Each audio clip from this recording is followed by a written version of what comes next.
When I started telling people that we're building an original fantasy setting from the ground up, the first question they would ask me is, what are the gods like? 3 years in, I think there's a more important question to consider. What are clerics like? It's related, but not quite the same. It's understandable for people to be apprehensive about how religion's going to be portrayed in a fantasy setting. I've got good news for you. The design team has put a lot of thought into how to make clerics fun to play and fun to be around, while adhering to Drintera's theme of going back to the roots of fantasy and mythology and folklore. The first thing that I want to say about clerics is that they're tolerant. This is a world with many gods, and all the gods have their own domains, portfolios of what they have power over, and they share power over the world. This is inspired by classical Mediterranean society, particularly the Romans, because they're the most familiar to me. The Romans would often adopt local gods from areas that they colonized. And they also imported some important deities from other civilizations. They established a cult of the Egyptian goddess Isis in Rome, and also imported the Persian god Mithras, who became a favorite among the legions in the pre-Christian empire. Clerics are used to a world where other gods are important to people, and they don't really compete for worshipers or to force their beliefs on anyone.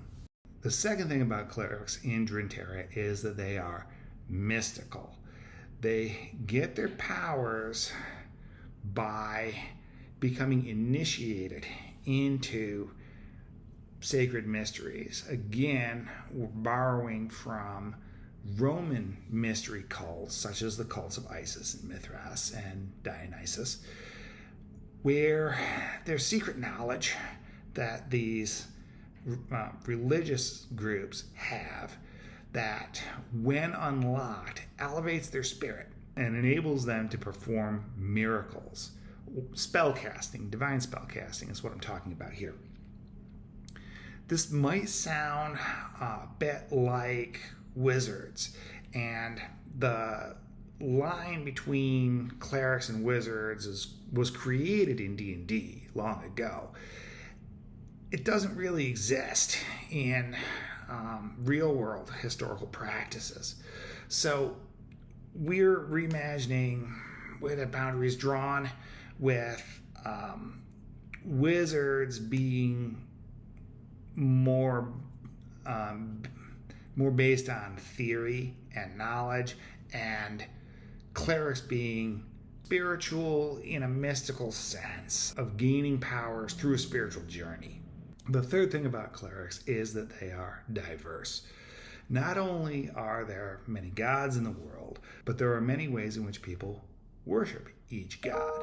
For example, the sun god has a different meaning to people in a semi-tropical agrarian society than it does to Arctic nomads.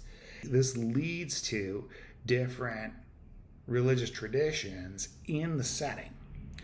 Those different religious traditions practice worship of the same God, but in different ways, and may in fact have different sacred mysteries that unlock different cleric powers for the same God.